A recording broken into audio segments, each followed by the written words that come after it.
is significant data to suggest that a lot of people didn't vote because they were turned away by the long lines. So merong ganun. Merong mga tao na nakita yung pila at hindi na lang bumoto. But on the other hand, there are those who waited 4 hours just to vote.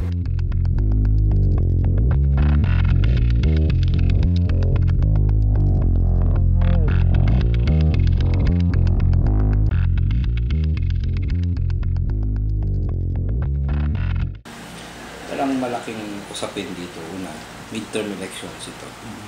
The President, the Vice President, 1/2 of the Senate, and the barangay officials are not into the election this year. However, except for them, all the other public officials or positions to be voted upon. Mahalaga dito, ibig sabihin ko, meron kayong mga hinaing, gusto nyung palitan ng public official, lalo na sa local level, ito na yung pagkakataon.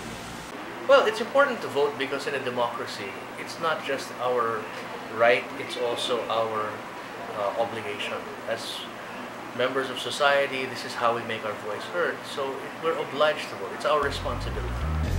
George Nathan once said that bad officials are elected by good citizens who do not vote. The right to vote is very important because that is your statement that you take part in the democratic process in the Philippines. If people are not only aware of the right to vote but exercise the right to vote, it helps in the maturity of Philippine democracy.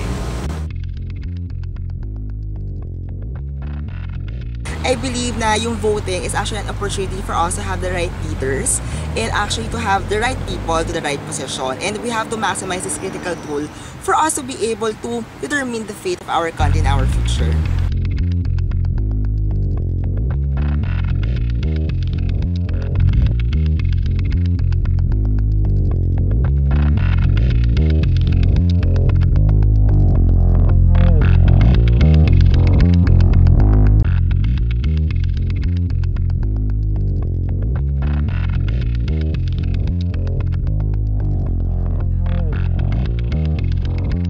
Yung 2007 election and the 2010 election showed na dumami na yung botante na merong agenda ng pagbabago.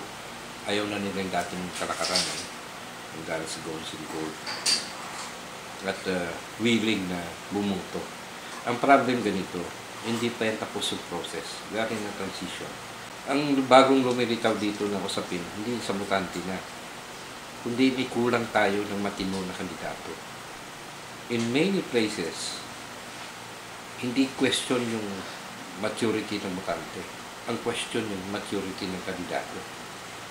Kung puro dynasty kasi naglalabanan, hindi ko naman nila lahat, pero usually the candidate is unprepared for the position. Kasi ginawa lang siyang kandidato dahil anak siya, asawa siya, kaibigan siya. Ibig very close siya sa incumbent. Pag ganyan ang sitwasyon, secondary yung criteria ng kakayahan para sa trabaho.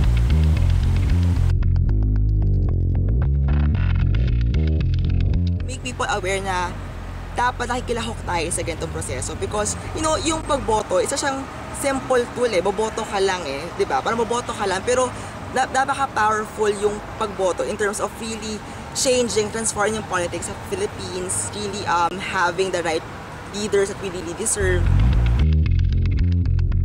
We use social media to share our voting experience, and to a very large extent that contributes to what might turn out to be an increase in voter turnout. As most people are becoming more and more engaged with social media.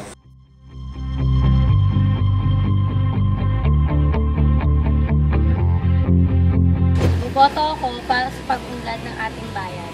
Boboto ako dahil nasa ating mga kabataan ang pagbabago. Magboboto ako sa darating na eleksyon para magkaroon ng pagbabago sa ating bansa. Boboto ako sa May 2013 dahil karapatan ng bawat Pilipinong bumoto at i-voice out ang opinion tungkol sa pamamalakad ng pamahalaan. Boboto ako. Boboto ako I think everyone should exercise their right to vote because it's not just a privilege for you to vote, but it's your responsibility. This is your country and you can't complain if you don't do your part. I'm Gio Magdala and everyone should exercise their right to vote para mag-umpisahan ang pagbabago at pag-asenso dito sa Pilipinas at sa ating gobyerno. I think everyone should exercise their right to vote because we all have to come together to build our nation, to have the right leaders represent us. All of us should voice out who we want them to be. So that's why I think everyone should exercise their right to vote and help our nation go from here.